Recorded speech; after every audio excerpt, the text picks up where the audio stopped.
Il faisait sombre.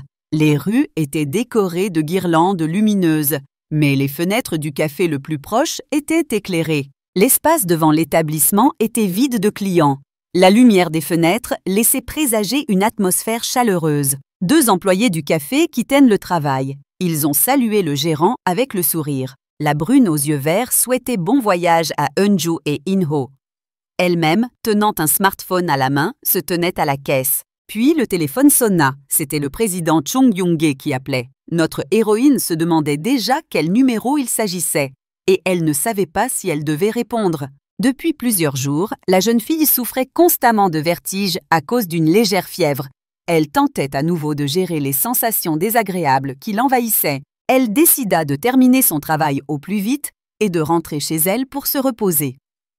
Elle voulut aussi oublier les appels téléphoniques qui la dérangeaient et profiter d'une bonne nuit de sommeil. Mais, à ce moment précis, une voiture s'approchait de l'établissement. Le conducteur klaxonna, ralentit et se gara. L'homme a jeté un mégot par la fenêtre. Le chauffeur a verrouillé la voiture et a ouvert les portes au patron. L'homme grand et brun avait l'air arrogant. Il portait un costume 3 pièces surmonté d'un manteau. Les portes du café s'ouvrirent, laissant entrer les clients retardataires. La cloche annonça leur arrivée. La gérante finissait de ranger. Sans même regarder les clients, elle annonça que le café était déjà fermé. Levant les yeux, la jeune fille reconnut le président Chung Yong-ge. Elle ne comprenait pas ce que cet homme faisait là. L'invité la fusilla du regard, les sourcils froncés. Il demanda à Choi Ju-mi combien de temps encore il allait pouvoir la déranger. La jeune fille supposa que la visite était liée à ce qu'ils avaient appris. L'obscurité obscurcit son regard. Tournant la tête, elle vit 2 gardes en faction à l'entrée. Chang Jung-ge était indigné d'avoir osé se laisser distraire par les autres alors qu'il se tenait devant elle. La jeune fille pensa qu'il ne savait pas encore tout, car c'était impossible. Choi Ju-mi a dit que s'il venait ici pour le dîner, elle le dirait à son père. Et il n'avait pas besoin de lui témoigner autant d'attention. L'interlocuteur lui demanda ce qui se passait avec l'enfant qui grandissait en elle. Il fit un geste de la main vers son corps. La jeune fille hésita à répondre, puis elle ne comprit pas comment il avait pu le savoir. Le président Jang Yong-ge lui a demandé avec colère quand elle avait réussi à coucher avec quelqu'un alors qu'il n'était pas là. La fille marmonna quelque chose en réponse.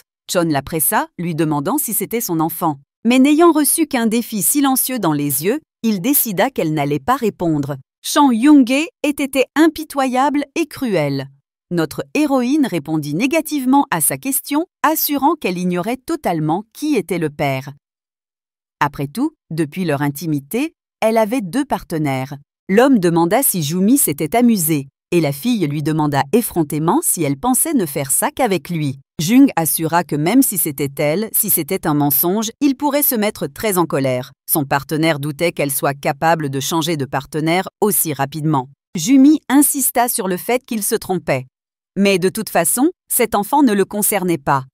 Ce n'était pas à lui de décider s'il devait s'en débarrasser ou le mettre au monde. L'homme devait donc partir. Jung l'attrapa brusquement sans plus attendre et l'entraîna. La dame résista et demanda à patienter. Bientôt, le mécanisme de verrouillage de la portière de la voiture s'est déclenché et Ju-mi s'est retrouvée à l'intérieur. D'un ton mécontent, elle a demandé où il l'emmenait. L'ex-partenaire lui a demandé de ne pas s'inquiéter, lui assurant qu'il ne pouvait rien faire de mal à une femme enceinte. Jung fumait une cigarette. La fumée s'échappait par la portière ouverte de la voiture. La jeune fille se sentait mal. L'homme écrasa sa cigarette avec sa chaussette, mécontent. Il dit que c'était tout simplement insupportable. L'ex tendit un mouchoir à Ju-mi. Elle refusa, lui assurant que ce n'était pas nécessaire, mais il insista. La jeune fille se masqua le visage tout en pressant son ventre de l'autre main. Junj, scrutant ses gestes, en conclut qu'elle n'avait pas prévu dès le départ de se défaire de l'enfant. L'homme prit place sur le siège passager à côté de notre héroïne.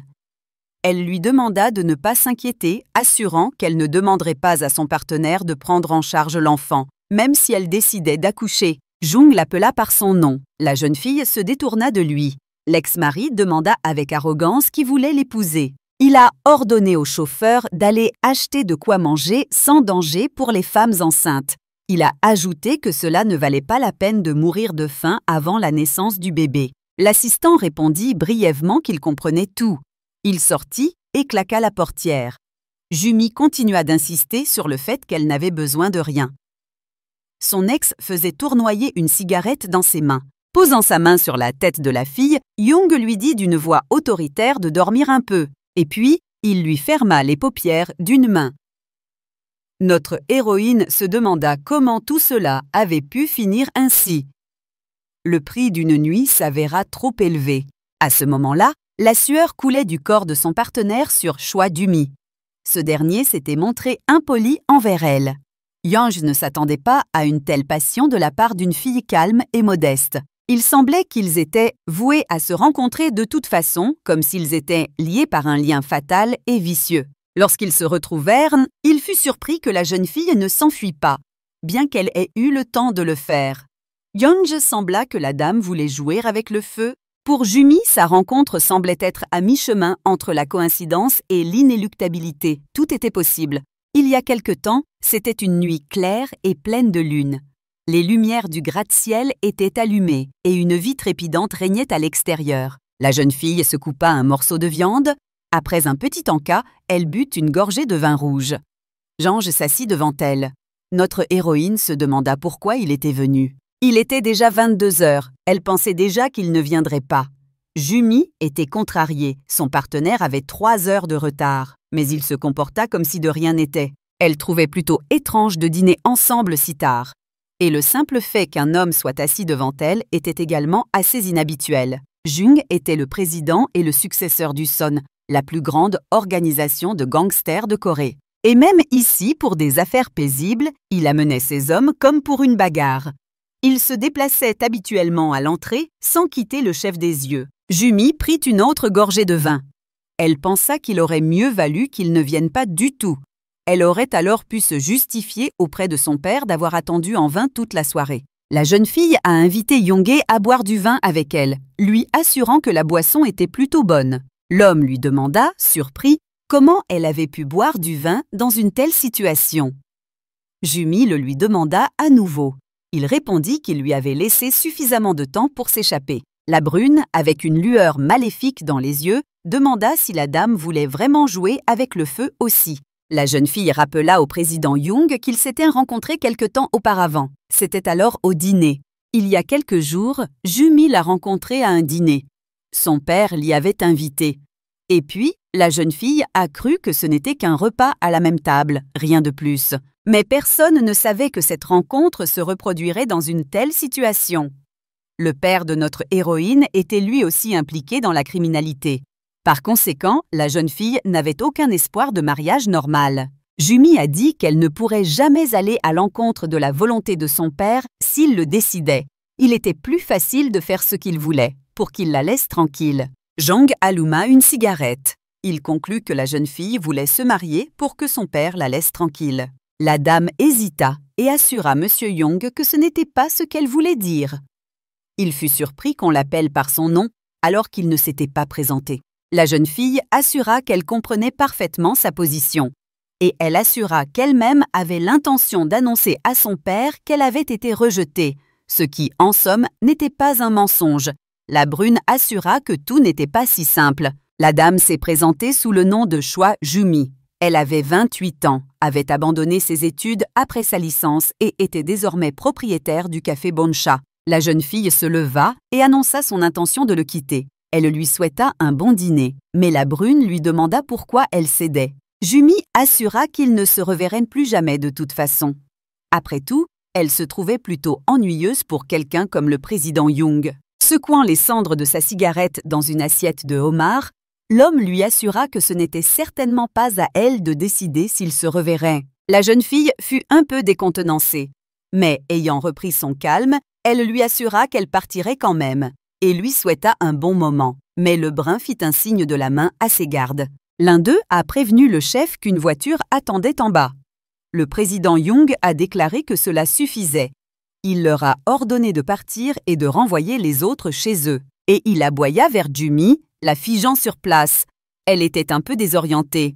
La brune lui rappela qu'elle rentrait chez elle. et, enfilant son manteau, il lui ordonna de le suivre. La jeune fille lui assura qu'elle aurait pu y arriver seule. Mais Young rétorqua qu'elle lui avait elle-même souhaité un bon séjour. Notre héroïne essayait de comprendre ce qui n'allait pas chez lui. Après tout, il était lui-même en retard de 3 heures, et maintenant, il allait la ramener chez elle. La voiture était garée à l'entrée de l'établissement. Jumi tenta à nouveau de partir, assurant qu'elle y arriverait mieux elle-même. Jung, irritée, supposa qu'elle attendait que les portes de la voiture lui soient ouvertes pour pouvoir monter elle-même. Bientôt, la voiture roulait déjà à toute vitesse sur les routes nocturnes de la ville. La jeune fille assise à l'arrière était extrêmement mal à l'aise en compagnie de Monsieur le Président. C'est pourquoi elle allait rentrer seule. Jumi a demandé à arrêter la voiture près du bâtiment de la K Company à Hanamdong. C'était un quartier où vivaient les riches. La brune conduisait silencieusement, et notre héroïne raisonnait, assise sur le siège passager. Tout cela était ordonné par son père, mais elle ne considérait pas une relation avec un gangster comme la meilleure option. Elle pensait que c'était peut-être pour le mieux. Même si rares étaient les gens avec qui la fille d'un gangster pouvait s'entendre, et encore moins avec un mafieux. Pour elle, l'amour était un luxe inabordable. La brune jeta un regard en coin à Jumi. Elle était assise, la tête baissée. L'horloge indiquait, à 10h30, elle a reçu un message sur son smartphone l'informant du mariage imminent de Young Yoon Sunbae. Le temps était ensoleillé et clair. À cette heure-là, le café de notre héroïne était ouvert, attirant les clients potentiels avec un menu de leurs plats présentés. Notre héroïne a répondu à l'appelant qu'elle était occupée en ce moment. Elle a promis de venir en semaine, et maintenant, c'était le week-end, elle avait du travail. Au téléphone, ils ont dit à Jumi que tout le monde autour d'elle distribuait des invitations à des mariages et des fiançailles, et qu'elle était la seule à préparer du café le week-end. La jeune fille a expliqué à sa mère que c'était pour cette raison qu'elle avait essayé d'aller à cette réunion. La femme assura à sa fille qu'elle-même se sentait mal à l'aise face à tout cela. Elle reprochait à son mari de l'avoir présentée à un tel individu. Elle était indignée que son mari soit un gangster et qu'il ait trouvé un gendre qui en était un aussi. Jumi se souvenait de cet homme arrogant et grossier qui ne laissait pas aux autres la possibilité de décider quoi que ce soit par eux-mêmes. La fille assura que rien ne s'était passé depuis. Elle demanda à sa mère de ne pas trop s'inquiéter pour elle. Elle pensait qu'il serait préférable d'aller à la réunion que le directeur de l'hôpital, Son, voulait organiser. Elle était indignée que son père puisse entraîner leur précieuse fille unique dans cette histoire. Jumi l'interrompit en disant qu'un client était venu la voir. Après avoir promis à sa mère de la rappeler, elle coupa la communication. La brune qui s'approcha de la caisse le salua et commanda un latte chaud. Le gérant prenait les commandes aujourd'hui. Elle demanda au client s'il comptait le boire ici, afin de pouvoir le servir comme il se doit. L'homme à lunettes hocha la tête en silence. Jumi dit qu'elle allait préparer la commande immédiatement. Bientôt, la tasse avec couvercle et paille fut posée sur le plateau. Le gérant prononça la phrase d'usage et leur souhaita bon appétit. L'assistant informa le gérant que cet homme fréquentait régulièrement leur établissement. Jumi se demanda s'il était un client régulier. Notre héroïne ressentait quelque chose de différent de ce type. Ce n'était pas comme s'il s'agissait d'un client ordinaire. L'employé du café a assuré qu'à chaque fois que ce type entrait, il s'asseyait juste devant le comptoir et regardait simplement et uniquement le directeur. Le client du café sirotait sa boisson, les yeux fixés sur Jumi. L'employé lui assurait qu'il la regardait avec une telle attention comme s'il la transperçait du regard. Le patron a suggéré que cela pouvait paraître ainsi. Il a conseillé de ne pas tirer de conclusions hâtives. Mais une notification a retenti sur le smartphone. L'appelante Hanson a demandé si elle assisterait au mariage de Jang Yoon Sunbae aujourd'hui. Notre héroïne tapa silencieusement et rapidement la réponse sur le clavier. Elle annonça aux employés qu'elle ne serait pas là après-midi aujourd'hui et leur ordonna de fermer eux-mêmes le bureau avant de partir. Les jeunes mariés ont accueilli avec joie et sourire les félicitations des invités. 2 d'entre eux ont été surpris par le genre de mariage qu'ils organisaient ces derniers temps. La brune demanda à son amie de regarder le sourire de cet arriviste. Elle supposa qu'elle était heureuse d'avoir emmené l'homme d'un autre. Elle supposa que la mariée était au courant de l'arrivée de Jumi parmi les invités. Mais notre héroïne n'était pas d'accord avec cette formulation, car elle ne considérait pas ce type comme le sien. Une amie lui rappela que Sunbae avait aimé Jumi autrefois. Et tout le monde le savait. Mais Yumi s'était immiscée dans leur relation et avait tout gâché. Elle croyait que ce fait marquait la fin de son histoire avec lui. Henson pensait que le problème résidait dans la vision du monde. Après tout, Jumi croyait qu'il y avait une raison objective à absolument tout. C'est pourquoi celui qu'elle considérait comme son ami avait osé lui faire ça. La jeune fille demanda à changer de sujet. Après tout, il n'y avait plus rien à faire. Et elle demanda qui pouvait bien vouloir épouser la fille d'un gangster. La salle de banquet était bruyante. Les invités discutaient et s'amusaient. Les tables étaient chargées de collations et de boissons. L'amie assura qu'à son avis, après l'arrivée de Jumi, quelque chose aurait dû se passer ici. Elle fut surprise par son calme. Mais elle répondit qu'elle avait répondu à l'invitation par pure politesse. Et elle pensa que si elle n'était pas venue aujourd'hui, des rumeurs se seraient répandues sur sa jalousie. Henso fut surpris par la pureté de ses pensées et elle se demanda comment il était possible de ne pas être en colère en voyant cela. Jumi assura qu'elle voulait être sûre, voir le jeune homme heureux. Et après s'être assurée aujourd'hui qu'il était avec une autre femme, elle se sentait mieux. Et maintenant, elle sentait qu'elle pouvait tout comprendre. L'amie soutint son interlocutrice et lui conseilla d'oublier Jang Hyun Sunbae et Cho Yumi. Elle lui assura qu'il existait encore beaucoup d'hommes merveilleux dans ce monde. Elle demanda à Jumi si elle souhaitait rencontrer l'un d'eux.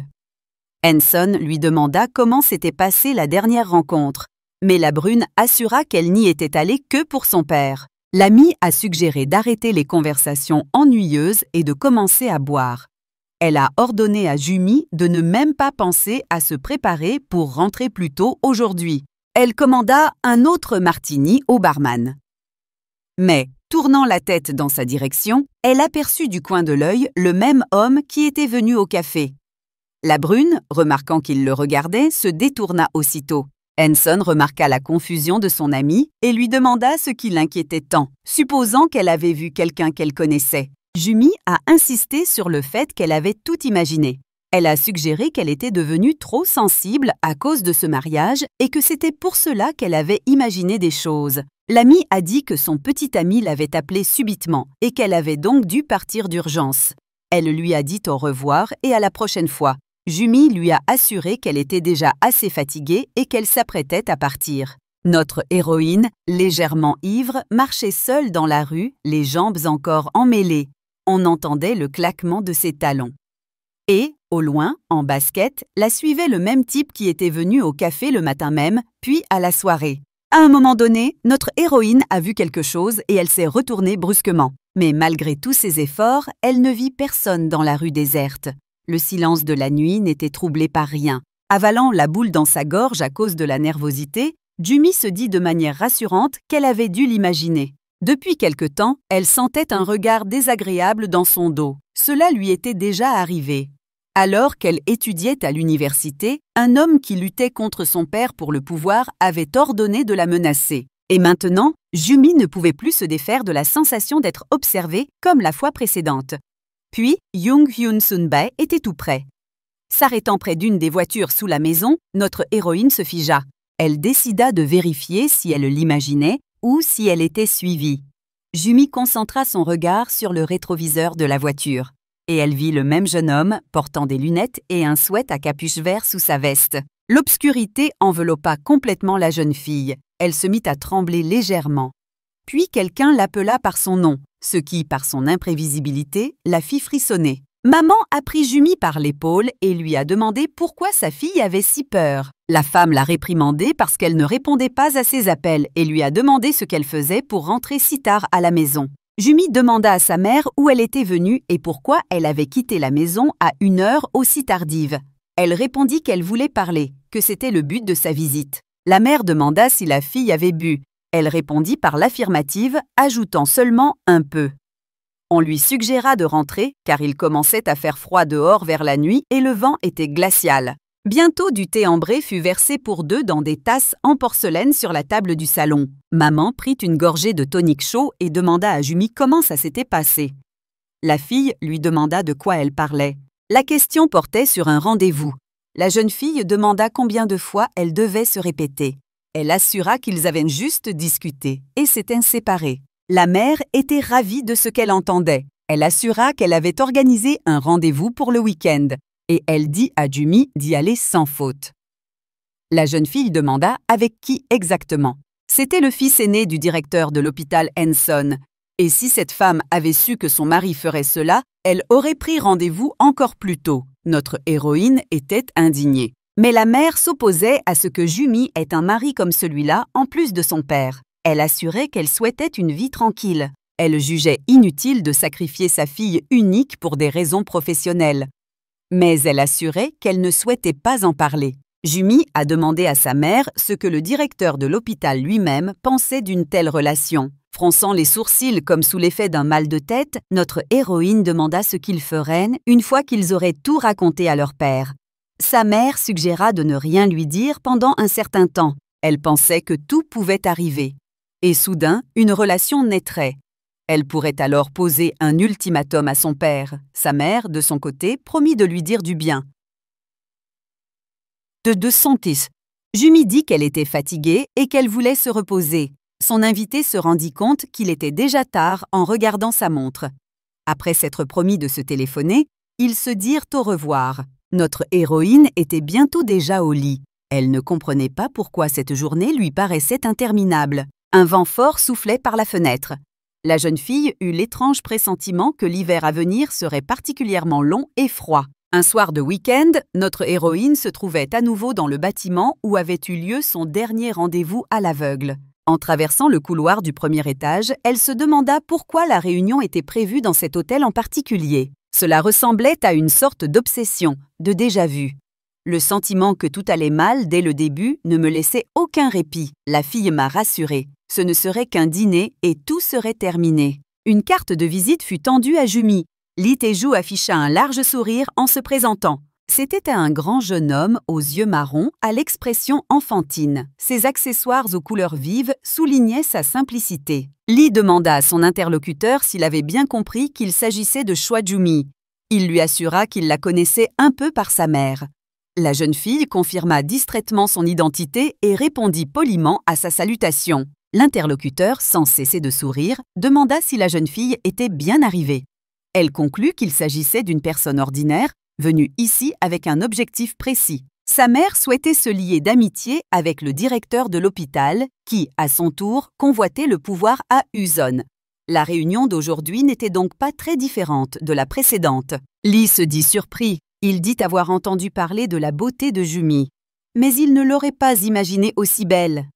La jeune fille sourit modestement sans lever les yeux. La jeune fille était ravie d'un tel environnement.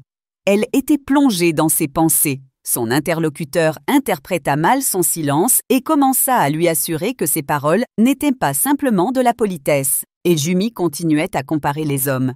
Comparé à l'autre qui était là la semaine précédente, Lee se comportait naturellement et amicalement. Au contraire, il ne restait pas longtemps seul à attendre. Et quand la nourriture arrivait, il ne la traitait pas comme un déchet ou un cendrier. Notre héroïne se demandait pourquoi elle pensait constamment à ce jour. Et, se surprenant à le penser, elle essayait de se concentrer sur son interlocuteur. Lee a déclaré qu'il était heureux que Jumi ne soit pas offensé et a suggéré qu'ils commencent à manger. Au dessert, l'homme leur a dit qu'il avait une sœur cadette, mais elle ne se souciait pas de lui. Sa partenaire n'aura donc pas à se soucier d'améliorer ses relations avec sa famille. Jumi était sur le point de finir son café et de partir. Lee assura à son interlocuteur qu'il avait entendu dire qu'elle tenait un café à Hanamdong. Ce qu'elle vit horrifia la jeune fille et ses pupilles se rétrécirent. L'employé de la salle accompagna le directeur Sean. Parmi ses compagnons se trouvait son père. L'ensemble du groupe de personnes, accompagné d'un employé du restaurant, s'est inexorablement approché de la table de notre héroïne. Jumi se souvenait avec horreur de la conversation avec sa mère, selon laquelle il aurait pu y avoir un scandale. C'est pourquoi elle avait demandé à son père de ne rien lui dire pour l'instant, et elle se demandait pourquoi cela arrivait maintenant. Notre héroïne ne quittait pas le président Young des yeux. Lee, voyant la confusion dans le regard de son interlocuteur, lui demanda ce qui lui arrivait. Elle lui assura que tout allait bien. Chang Young-hae fronça silencieusement les sourcils et marcha délibérément aussi près que possible de la table de la fille et de son interlocuteur, lui démontrant ainsi sa présence. Bientôt, toute la délégation passa. Jumi se couvrit le visage, submergée par l'émotion. Lee s'inquiéta pour elle et demanda ce qui s'était passé. Et notre héroïne avait un dialogue intérieur. Elle n'aurait jamais imaginé qu'un rendez-vous dans le même hôtel puisse entraîner un tel problème. En réalité, elle n'avait trompé personne et ne devait rien. Mais la jeune fille ne comprenait pas pourquoi son cœur battait si fort dans sa poitrine. Ses mains tremblaient et agrippaient le bas de sa robe. Jumi se demandait ce que son père faisait ici, et elle comprit qu'elle était en danger. Elle se sentait comme une crevette dans un combat de baleines. Puis un signal retentit. L'écran affichait l'ordre de son père de terminer rapidement et de venir le rejoindre. La jeune fille savait que son père n'était pas réputé pour sa politesse. Se levant de sa chaise, Jumi proposa de terminer pour aujourd'hui. Monsieur Teju supposa que son interlocuteur avait une urgence. La jeune fille répondit qu'il s'était passé quelque chose à la maison. Lee demandait la permission de la rappeler plus tard. L'anxiété se lisait sur son visage. Jumi, prenant congé, rappela à l'homme d'être prudent sur le chemin du retour. Notre héroïne marchait lentement dans les couloirs familiers de l'hôtel, comme pour une exécution ou une cavale. Le claquement de ses talons sur le carrelage rapprochait inexorablement l'heure d'une conversation désagréable avec son père. En regardant l'écran du téléphone, notre héroïne s'est demandé ce qu'elle faisait. Jumi s'arrêta brusquement. Celui qui la suivait comme une ombre depuis un moment s'arrêta tout aussi brusquement. Notre héroïne, réalisant cela, se figea sur place. L'obscurité enveloppait sa conscience. Il lui soufflait dans le cou et elle n'osait même pas tourner la tête, effrayée. Perdue de contrôle, la jeune fille a accidentellement laissé tomber son smartphone. L'appareil est tombé au sol avec un bruit sourd. Jumi elle-même tomba à genoux à côté de lui, se tenant la poitrine. Elle se demandait qui était cet homme et de quoi il la menaçait. Un peu plus tard, ayant repris ses esprits et s'étant relevée, notre héroïne s'approcha du bureau de son père. 2 gardes étaient là. Le chef fut informé de l'arrivée de sa fille. Quand la fille entra dans le bureau, elle vit Chon Jung-ge assise à la table.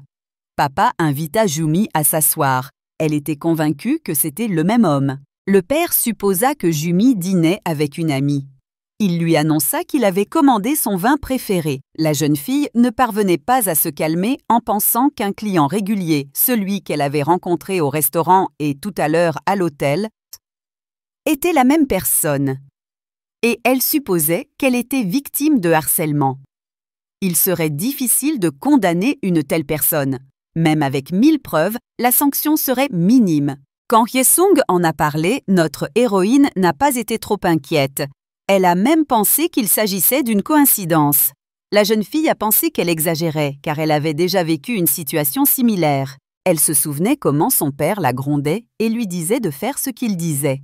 En échange de quoi, il lui promettait de lui offrir un café ou un hôtel à Hanamdong pour qu'elle devienne indépendante. Papa lui avait donné sa permission, mais il aurait aussi pu lui ordonner de rentrer à la maison.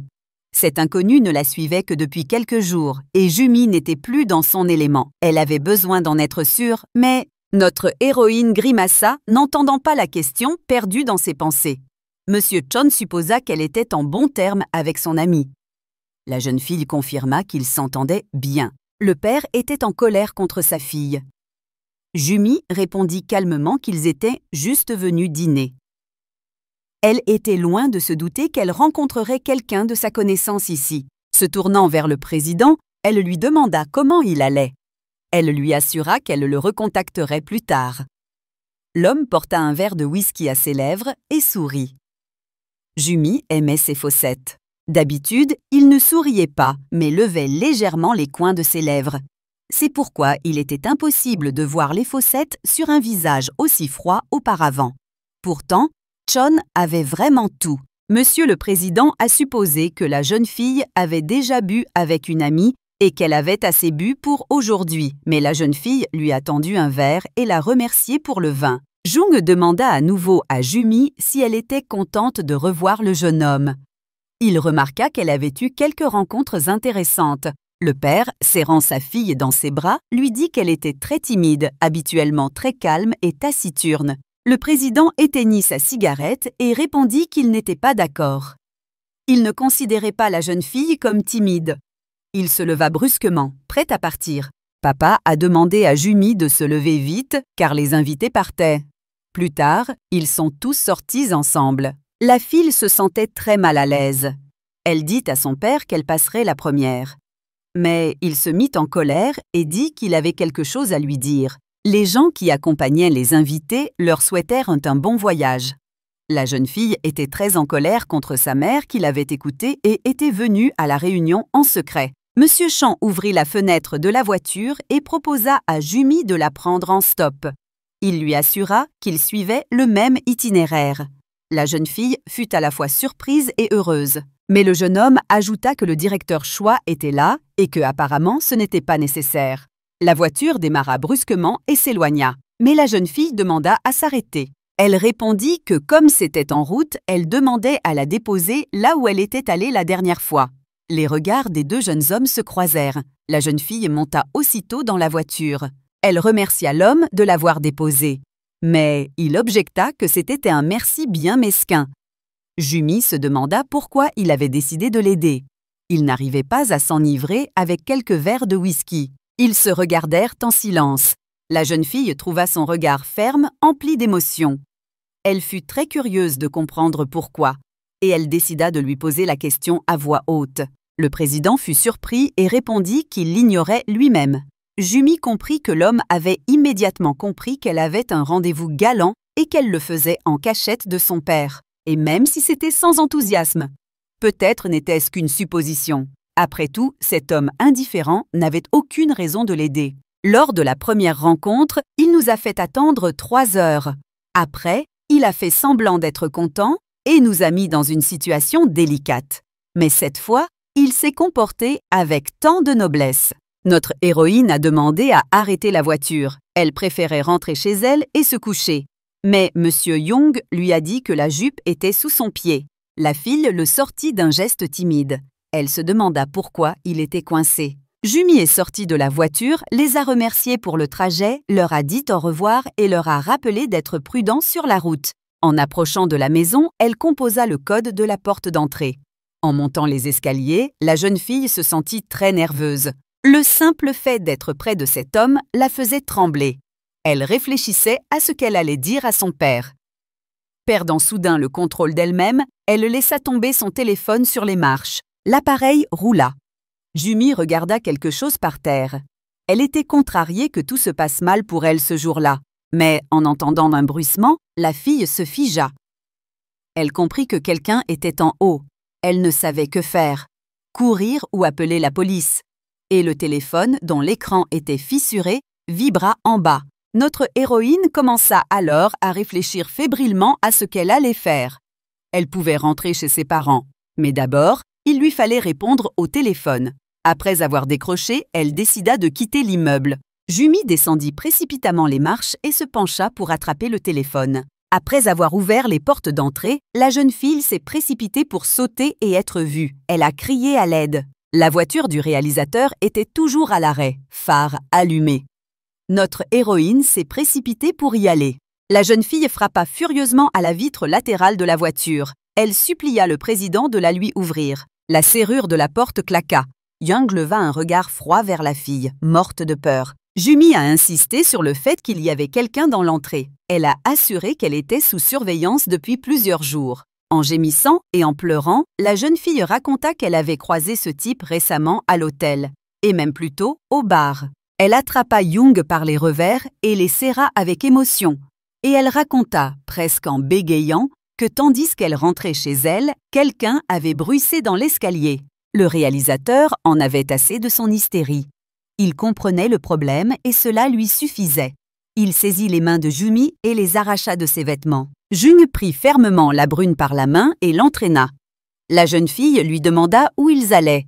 Il demanda sèchement où elle habitait. Notre héroïne pensait que l'homme lui avait simplement pris la main, mais pour une raison quelconque, elle ressentit soudain un étrange soulagement. La brune ordonna d'ouvrir la porte. La serrure à code du hall d'entrée grinça légèrement. Les gonds craquèrent. Ouvrant les portes, Young fut le premier à entrer. Notre héroïne se tenait sur le seuil, complètement désemparée. Tournant la tête dans différentes directions, l'invité commença à examiner tout avec le soin particulier d'un gangster. Il montra le plafond et demanda à Choi Ju-mi depuis combien de temps il était là. La jeune fille suivit son regard et comprit de quoi il parlait. Elle répondit que l'alarme incendie avait toujours été là. Mais le gangster lui assura qu'elle avait tort. Une petite lumière rouge brillait à l'intérieur de l'appareil. On aurait dit un vrai, mais elle était en fait à droite. Jung grimpa à l'intérieur et retira l'appareil suspect. La jeune fille devina qu'il pouvait s'agir d'une caméra cachée. Le gangster a déclaré qu'en l'absence de signe d'effraction, la caméra avait probablement été installée hier ou aujourd'hui. Il a assuré n'avoir rien trouvé d'autre de suspect. La jeune fille demanda si le méchant connaissait le code de son appartement. Yang répondit par l'affirmative. Notre héroïne imaginait que peut-être aujourd'hui cet homme étrange pourrait lui ouvrir sa porte. Ses mains se mirent à trembler. Elle allait chercher comment déposer plainte sur son téléphone. Mais elle n'a pas pu tenir l'appareil et il est tombé par terre. L'écran du capteur était couvert de petites fissures. Jong prit le smartphone et le regarda d'un air appréciateur. La fille lui tendit la main, réclamant son appareil. Elle allait appeler le commissariat. Le gangster serra le poing si fort que des morceaux de plastique volèrent de l'appareil, le rendant complètement inutilisable. Ju-mi était horrifiée. Elle lui demanda s'il avait cassé son téléphone et ce qu'elle avait dit à propos d'avoir appelé la police devant le gangster. Le brun resta silencieux, se contentant de serrer les lèvres. Jung a dit qu'il ne supportait pas ce qui l'irritait. La fille lui a suggéré de partir si c'était le cas, et elle l'escortait déjà dehors. Mais soudain, elle a changé d'avis et s'est excusée. Ju-mi assura que ce n'était pas ce qu'elle voulait dire, mais quoi que ce psychopathe ait pu lui faire, cela ne devrait pas concerner Jong Yong. Après tout, ce n'était ni son problème, ni sa responsabilité. Le gangster lui a demandé d'expliquer calmement si quelqu'un la harcelait vraiment. La jeune fille a tenté de lui prendre les restes de son téléphone. Jung a supposé qu'il aurait été beaucoup plus rapide et plus efficace pour la jeune fille de se tourner vers son père pour obtenir de l'aide plutôt que vers ses perdants et ses paresseux. Notre héroïne était stupéfaite. L'invité demanda avec irritation. Était-ce vraiment son hobby de faire en sorte que les gens se posent 2 fois la question? La jeune fille pensait que si son père intervenait, la situation ne ferait qu'empirer. Après tout, il n'appréciait pas que Ju-mi quitte la maison. Et dès qu'il l'apprendrait, il exigerait immédiatement son retour. Elle hésitait, comment le dire? Yong esquissa un large sourire et fit sa proposition. La première chose qu'il fit fut de lui jeter son téléphone cassé par-dessus son épaule. Puis il dit qu'il fallait trouver quelqu'un. Bientôt, le gangster appelait quelqu'un. Il expliqua qu'un inconnu venait de quitter l'immeuble Yenil. Il demanda à tout savoir sur lui, dans les moindres détails. Après tout, cet individu avait installé une caméra de surveillance autour de l'appartement. Jung, interrompant la conversation téléphonique, demanda à Ju-mi où elle avait vu cet étrange individu. La jeune fille commença à se souvenir fiévreusement, repassant les événements dans sa tête. Notre héroïne ignorait ce qui pouvait arriver. Mais, au cas où, elle a enregistré des informations sur cet homme grâce aux caméras de surveillance, ainsi que l'heure. Mais elle ne pensait pas donner ces enregistrements au président. Le gangster a demandé à son interlocuteur de l'appeler dès qu'il aurait trouvé ce type. Il lui a ordonné de saisir le salaud à la gorge et de l'amener à lui. L'obscurité enveloppait complètement notre héroïne. Remarquant le regard bestial de la brune, elle frissonna et hoqueta nerveusement. Jung lui tendit un papier avec des notes sur ce type. La fille regarda le gangster, stupéfaite, puis le papier. C'était étrange qu'il ait jeté le téléphone, mais qu'il lui ait rendu le mot avec autant de soin. Notre héroïne ne comprenait tout simplement pas cet homme. Yang se détourna et se dirigea vers la porte. Mais la jeune fille le saisit par la manche et lui demanda d'attendre. Regardant Choi Ju-mi d'un air implorant, elle demanda au gangster s'il était déjà parti. La jeune fille répondit que l'invité venait d'arriver, et elle fut surprise qu'il soit parti si vite. La brune assura qu'il n'avait pas aimé ce genre de flirt. Ju-mi assura qu'elle ne flirtait pas du tout. Elle avait juste peur que l'homme revienne à tout moment. Le gangster lui demanda si elle voulait qu'il la garde toute la nuit. Notre héroïne était elle-même surprise. Après tout, elle le considérait inconsciemment comme plus en sécurité que ce harceleur. Essuyant ses larmes, elle assura qu'elle n'avait absolument pas voulu dire cela. Jung se tourna vers la porte et s'assura qu'elle était fermée. Puis il alla dans la cuisine et ouvrit le réfrigérateur pour trouver une boisson alcoolisée. Après l'avoir débouchée rapidement et habilement, il versa adroitement du vin rouge dans le verre. Puis, l'apportant à Juma, il lui ordonna de le boire. Notre héroïne prit timidement le verre par le pied et le vida jusqu'au fond, gorgée par gorgée. La jeune fille le lui tendit et en redemanda. Elle implora le pardon de Monsieur le Président. Jumi lui assura que, puisqu'il avait accepté de l'aider, il valait mieux garder le secret pour son père. Elle affirma qu'à son âge, il était dangereux pour lui de se soucier de broutilles. On remplissait un autre verre de vin. La jeune fille regarda Jung d'un air fatigué et lui demanda de rester au moins jusqu'à ce qu'elle ait fini de boire. Le gangster a de nouveau posé la question. Jumi lui a assuré que ce n'était pas par peur. La fille a répondu que Jung avait décidé de l'aider de toute façon. Mais il a insisté sur le fait qu'il détestait perdre son temps. Notre héroïne a remarqué qu'il l'avait aidé malgré tout, mais qu'il ne l'avait pas laissé appeler la police. Désormais, toute la responsabilité lui incombait. Le gangster a dit qu'elle l'irritait. Chang-Yong était furieux. Il lui demanda son avis s'il avait des choses importantes à faire, outre surveiller des filles ivres dans leurs appartements. Jumi a assuré qu'elle était sincèrement effrayée. Elle a affirmé que quelque chose de similaire lui était déjà arrivé. Le gangster rigola et demanda si la fille pensait qu'il était dangereux. La fille, sans lever les yeux, dit qu'il n'était pas quelqu'un de bien. Mais au moins, ils se connaissaient, ils s'entendaient bien. Et il était en bons termes avec son père. Jung affirma philosophiquement qu'il n'y avait rien de plus dangereux que l'insouciance. La jeune fille redemanda. Il lui dit de boire le vin et de ne pas lui prêter attention, et Jumi vida docilement son verre à grande gorgée. Bientôt, les dernières gouttes de vin furent vidées de la bouteille. C'était déjà la 4e bouteille vidée. La fille ivre était allongée sur le canapé.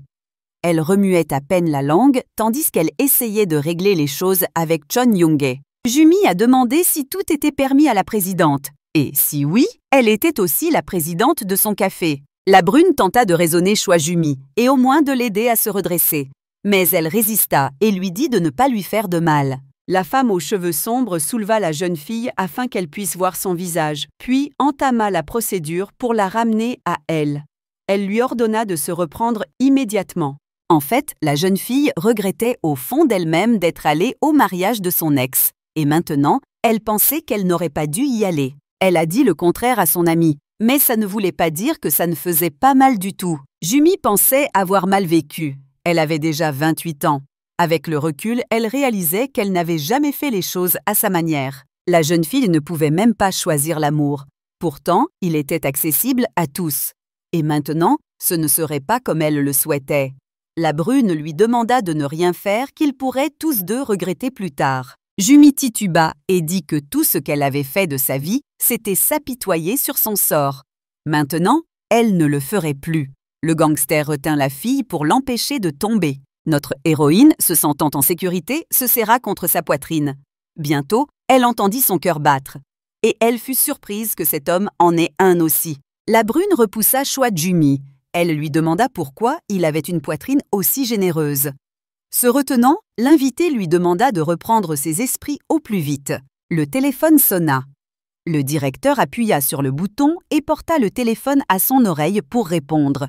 À ce moment-là, Jumi serrait son torse pour tenter de garder l'équilibre.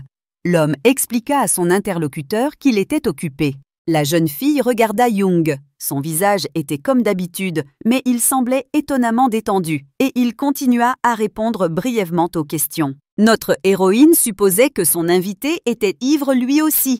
Elle souhaitait tant que ce masque tombe un jour, et elle l'a vu. L'homme a dit qu'il était agacé. Jumi a conclu que son expression faciale changeait parfois lorsqu'il était en colère. Jung a averti la jeune fille que cela dépassait les bornes. Elle lui a demandé de vérifier si la porte était bien verrouillée. Saisissant la manche du gangster déjà parti, la jeune fille commença à le remercier. Elle se serra de nouveau contre lui et sentit sa chaleur. Jumi se souvint soudain de son ex.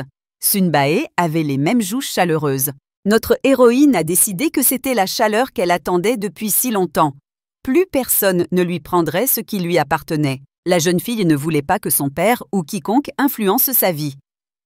Jumi s'est mise à pleurer et à supplier qu'on ne la laisse pas seule. Cette fois, elle décida de ne pas manquer la chaleur. Et elle commença à embrasser Young passionnément sur les lèvres. Bientôt, son partenaire céda à ses émotions et commença à lui répondre de la même manière. La brune demanda à la jeune fille ce qui lui servait à agir ainsi. Il sourit devant son expression suppliante. Jumi secoua simplement la tête. Le gangster lui demanda ce qu'elle voulait qu'il fasse et la prévint que de telles blagues ne fonctionneraient pas sur lui. L'homme serra les dents, tentant de résister à la tentation. Il se croyait ivre puisqu'il avait succombé à une provocation aussi maladroite. La fille s'agita. Elle dit qu'elle n'aimait pas qu'ils perdent leur temps. Son partenaire lui attrapa la cheville. C'est alors seulement qu'elle se souvint qu'elle s'était tordu le pied en fuyant son harceleur dans les escaliers. Jumi lui demanda de réagir plus vite. Le brun serra les dents, essayant de se contrôler. Mais il commença alors à retirer sa chemise brusquement et brutalement. Il expliqua que tout cela était dû au fait qu'ils étaient tous les deux ivres et qu'ils avaient simplement cédé à une impulsion folle. La fille, continuant à le caresser, lui assura que rien de terrible ne se produirait s'il s'amusait un peu aujourd'hui sous l'influence de l'alcool. Ici, Young cessa de se contrôler et céda à son instinct. Il caressa passionnément sa partenaire, la stimulant à se détendre davantage. Il pressa ses zones érogènes. Il se ressaisit rapidement. La jeune femme était si incontrôlable que son compagnon crut qu'elle allait exploser. Sa respiration s'arrêta. Il semblait que Jumi, que tout le monde connaissait si bien, cachait bien sa vraie nature. Le gangster ne comprenait pas pourquoi la fille s'efforçait tant de se cacher. Il lui arracha ses sous-vêtements et commença à lui caresser le corps. Il s'avéra qu'une personne aussi passionnée se cachait derrière un masque de calme et de modestie que son père connaissait, lui qui ne connaissait pas du tout sa fille. Morsures et baisers ne firent qu'attiser les émotions du couple. Au dernier moment, Young pensa qu'il n'était définitivement plus lui-même. Tout se mélangeait dans sa tête comme s'il avait perdu le contrôle de lui-même et il ne pouvait plus résister à cette pulsion animale. La fille lui demanda de lui tenir la main. Le gangster la serra sous le poignet.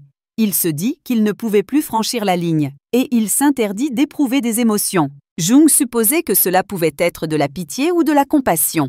Il considérait les émotions comme dangereuses, surtout s'il s'agissait d'une aventure d'un soir.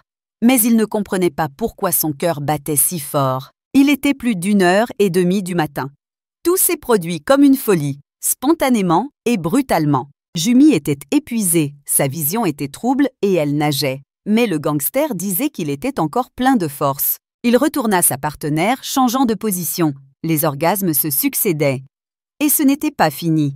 Young craignait de devenir dépendant après tout cela. L'homme avait l'habitude de toujours commander. Mais ses ordres ne fonctionnaient pas sur cette femme. Telle une créature maléfique, elle contredisait ses paroles, mais obtenait ce qu'elle voulait. Et des choses impossibles dans son monde lui arrivaient en sa présence. Young lui demanda de ne plus penser à lui reprocher quoi que ce soit lorsqu'elle reprendrait ses esprits. La fille suggéra d'arrêter. Le brun répondit qu'il n'avait pas fini. Et avec un sourire carnassier, il continua à la caresser. Dès le matin, après l'avoir rencontré au bureau, Young souhaita le bonjour à Enim. S'approchant, l'assistant lui rappela sa demande de la veille. Il a dit avoir trouvé l'homme et avoir fait tout ce que le patron lui avait ordonné. L'homme a hésité, mais a quand même décidé de poser une question sur la nuit dernière. Mais leur conversation fut interrompue par l'ouverture de l'ascenseur. Une charmante brune en sortit en voltant. La directrice Song Hae-en a assuré que si elle avait su que le président Young serait là, elle serait certainement restée tard. La coquette ricanante a dit que le café, comme l'alcool, avait meilleur goût si on le buvait en agréable compagnie. Mais sa phrase n'eut pas l'effet escompté. Le visage de Chon Young-hae était impassible. La jeune fille frissonna face à un tel froid. Et, bégayant un peu, elle s'est dépêchée de dire au revoir, souhaitant une bonne matinée au président. Dans l'ascenseur, la brune demanda le nom du type.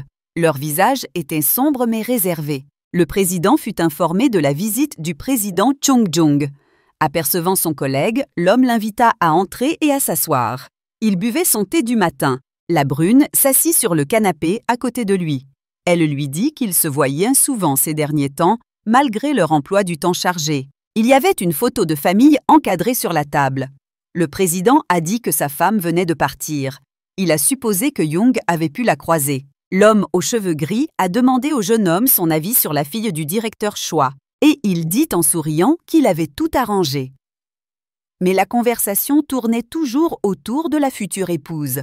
Elle devait plaire à son mari. Le président Kwon a toujours considéré Young-hee comme son fils. Et soudain, il a commis une bêtise. À cause de Sang Ha-yeon, sa nouvelle épouse. Un soir pluvieux, l'homme annonça à Young qu'il était temps pour lui de se marier.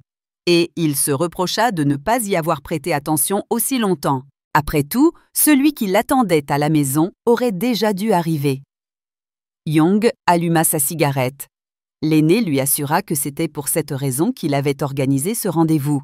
Le président s'est souvenu de ce dîner et a souligné que le directeur Choi avait su conserver son pouvoir grâce à ses actions d'investissement et qu'il pouvait être utile en étant à leur côté. L'aîné demanda à Young son avis sur ce qui avait été dit. La brune choisit de garder le silence. L'amour.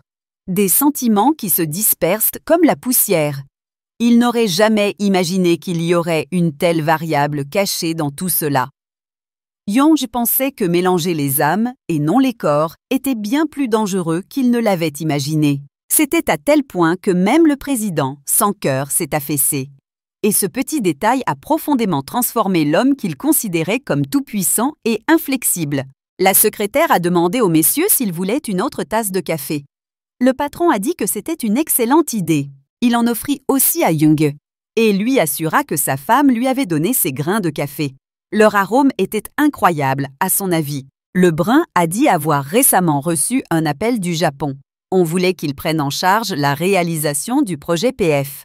Le patron l'a laissé faire comme bon lui semblait. L'employé du café a remarqué que la propriétaire était un peu pâle aujourd'hui. Elle a supposé qu'elle avait trop bu hier. Jumi confirma brièvement. La brune remarqua qu'elle en était déjà à sa 3e tasse d'expresso. Elle lui proposa alors de préparer une tasse de thé chaud au citron. Notre héroïne se prit la tête dans les mains et fronça les sourcils. Elle réalisait qu'elle avait abusé de sa vie la nuit précédente et ne s'en souvenait que par bribes. Mais elle était certaine d'avoir passé du temps avec cet homme, Chon Jung. La jeune fille frissonna en se remémorant ces détails. Elle se dit qu'elle était devenue folle. Elle se réprimanda. Peu importe la quantité d'alcool qu'elle avait bu, il était inacceptable de faire ça avec un homme qu'elle connaissait à peine. L'employé, voyant son visage rouge, pensa que mademoiselle Jumi avait de la fièvre. Le propriétaire nia la maladie, mais la remercia pour le thé. Un collègue a posé des questions sur cet homme, évoquant le comportement étrange d'un client régulier de son café. Il a indiqué qu'il n'était pas là aujourd'hui. Notre héroïne supposa avec horreur que Chon Young-ge pouvait être impliqué dans cette affaire. Après tout, cet homme avait atteint un niveau élevé au sein de l'organisation mafieuse et aurait pu tout régler à la perfection. Tournant la tasse dans ses mains, la jeune fille commença à douter d'avoir bien agi. Elle avait le sentiment de s'être attirée de plus graves ennuis en essayant de se débarrasser de son harceleur. Jumi commençait à se convaincre que ce n'était qu'une aventure d'un soir. Le problème était que c'était sa première expérience de ce genre. Mais elle était sûre que pour cet homme, cela ne signifiait rien du tout. Heureusement ou malheureusement, la jeune fille se souvenait de cette nuit par bribes. Elle décida donc de considérer cela comme une erreur. Un point, c'est tout. La cloche annonça l'ouverture des portes du café. Un ami entra et salua Jumi avec un sourire joyeux. Henson lui a demandé comment elle avait réussi à perdre autant de poids. Il a plaisanté en suggérant qu'elle avait fait du sport toute la nuit. Elle se demandait avec qui elle avait bien pu passer du temps pour être aussi ivre. La fille rit et demanda de ne pas dire qu'elles avaient aussi passé la nuit ensemble. Jumi décida alors qu'elle avait besoin d'une autre tasse de café. Henson a demandé à son amie si tout allait bien et pourquoi elle n'arrivait pas à la joindre. La jeune fille a répondu avec hésitation que l'écran de son portable était cassé. La brune a dit que ce n'était pas la première fois que quelque chose comme ça se produisait lorsque Jumi était ivre. Au fait, un ami m'a dit qu'il y avait une rumeur selon laquelle Sunbae avait épousé Cho Yumi parce qu'il était tombé enceinte. Notre héroïne savait dès le départ que toute cette précipitation autour du mariage était suspecte. Après tout, le mariage obéissait à un ordre précis. D'abord le mariage, puis la grossesse. Henson demanda à son ami si tout allait bien. Elle commençait déjà à regretter d'avoir abordé ce sujet douloureux avec Jumi. Et elle s'inquiétait de sa pâleur inhabituelle. Un ami a suggéré d'aller quelque part ensemble pour que Jumi ne se décourage pas. Il fallait choisir un cadeau pour les jeunes mariés. Et Jumi avait un sens incroyable pour tout ce qui était utile à la décoration. Notre héroïne répondit qu'elle ne céderait plus à la persuasion.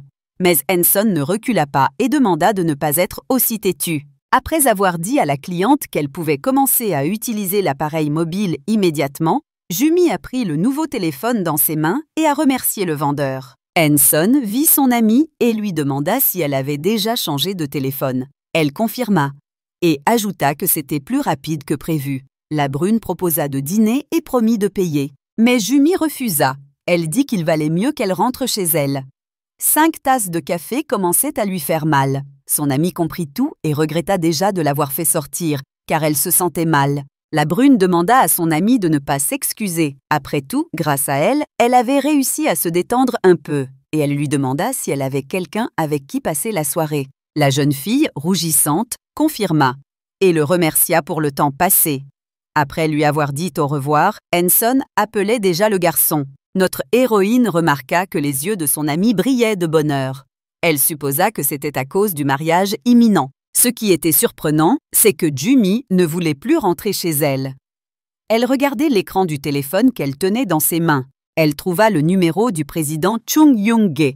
La jeune fille se sentait mal à l'aise en sa présence, mais elle décida de l'inviter à dîner en signe de gratitude. Après tout, il l'avait beaucoup aidée. Hier soir, Jumi était si effrayée que ses jambes tremblaient, mais dès qu'elle a vu Jang Young-ge, elle s'est immédiatement sentie en sécurité, comme s'il était le seul endroit où elle pouvait se cacher. Elle ne voulait pas y penser maintenant, mais dès qu'elle se souvint de ce qu'elle avait fait en état d'ébriété, elle ressentit le besoin de s'excuser. La jeune fille eut l'idée de déménager. Après tout cela est arrivé à cause du psychopathe qui s'est mis à la traquer. Puis, à quelques mètres de notre héroïne, la portière de la voiture s'est ouverte. Bientôt, l'un des voyous des gangsters sortit de la voiture et inclina la tête devant notre héroïne. La jeune fille recula de peur, ou peut-être de surprise. Elle déglutit nerveusement et demanda si c'était son père qui l'envoyait, mais il répondit qu'il était venu sur ordre du président Young. The young girl was taken aback that he could make such a decision based on a single night. She loudly inquired about what it was all about. The thug quietly approached the safe and opened it. Ce qui apparut devant les yeux de Jumi la terrifia. Un homme nu, couvert de bleu, gisait là. Ses lunettes étaient posées juste là. La fille tremblait de peur. Elle ferma la bouche, retenant un cri. La brune dans le coffre marmonna quelque chose d'inarticulé. Notre héroïne se figea sur place, reconnaissant en cet homme un harceleur qui la suivait partout depuis peu. Vu son état, elle ne le reconnut pas immédiatement. La jeune fille s'est instinctivement éloignée du coffre ouvert. Le voyou a dit que l'homme se trouvait au café, au bar, puis au restaurant. D'après les caméras de surveillance, il se trouvait également à la villa de Jumi hier soir. Le président Young avait donné l'ordre de le faire venir ici pour confirmation personnelle. La victime de la persécution s'est détournée. Young voulait être absolument sûr avant de s'en prendre à lui. Mais la jeune fille n'était pas convaincue de la nécessité de frapper cet homme ainsi. L'assistant des gangsters a claqué le coffre et a déclaré qu'il considérerait qu'ils lui avaient donné la permission de s'occuper de ce type à leur discrétion. Mais Jumi lui a demandé d'arrêter. La fille demanda avec appréhension s'ils allaient tuer ce type. Le voyou ne put en être sûr. Il assura que le président Young-ge prendrait lui-même la décision. Puis, après avoir adressé un bref adieu à mademoiselle, il disparut dans la voiture. La voiture, moteur ronronnant, s'éloigna rapidement. Notre héroïne resta plantée au milieu de la rue, désemparée. Elle ne comprenait pas pourquoi le président Young-ge agissait ainsi. Soudain, sa tête commença à lui faire mal et la jeune fille essaya de faire face à ce sentiment désagréable. Jumi commença à feuilleter l'annuaire à la recherche du numéro de Jang Young-ge. Elle se dit qu'elle n'aurait jamais cru être la première à l'appeler pour une chose pareille. Un appel entrant a retenti sur le smartphone. Le numéro de choix Jumi est apparu à l'écran. Le président Young répondit. L'abonnée se présenta et, nerveuse, elle aborda immédiatement le problème. Mais, sous l'effet de l'émotion, elle ne parvint pas à formuler pleinement sa pensée après plusieurs tentatives. Le brun commença à s'irriter. Il ordonna froidement de passer aux choses sérieuses, prétextant qu'il était occupé. Jumi, extrêmement inquiète, a demandé s'ils allaient tuer l'homme qui la suivait. Le gangster a demandé si c'était pour cela que la jeune fille lui avait demandé de l'aide. La demoiselle a crié que ce n'était pas bien. Prise d'un nouveau mal de tête dès qu'elle se souvint du type battu dans le coffre, la jeune fille expliqua qu'elle ne l'avait pas approché pour cette raison. Elle lui assura qu'elle avait fait une erreur. Serrant les poings de rage, Jumi a dit au gangster que si elle avait su comment les choses allaient tourner, elle ne se serait pas tournée vers lui pour obtenir de l'aide. Et comme tout est arrivé par sa faute, ou plutôt par sa demande, donc... Mais Young, sans l'écouter, l'interrompit grossièrement. Et il a demandé si Jumi dirait vraiment la même chose à ce scélérat, comme si elle était elle-même responsable de tout. La jeune fille commença à affirmer qu'elle n'avait absolument pas voulu dire cela. Le gangster demanda pourquoi il était nécessaire de compliquer autant les choses si on pouvait tout comprendre facilement. Souriante, Young a résumé qu'elle-même ne voulait pas se salir les mains, mais en même temps, elle éprouvait des remords lorsque d'autres souffraient à cause d'elle. Il a demandé à Choi Jumi d'évaluer l'ampleur de son égoïsme. Notre héroïne n'a rien trouvé à répondre. Le président a suggéré d'y réfléchir attentivement et de venir en personne. Il a raccroché sans dire au revoir. La jeune fille se qualifiait d'hypocrite. Après tout ce qui sortait de sa bouche n'était que mensonge.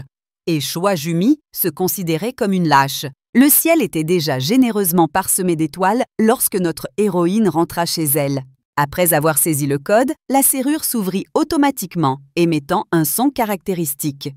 Un rayon de lumière traversa l'espace qui apparut et tomba sur le sol de l'appartement. La jeune fille referma aussitôt la porte en entrant.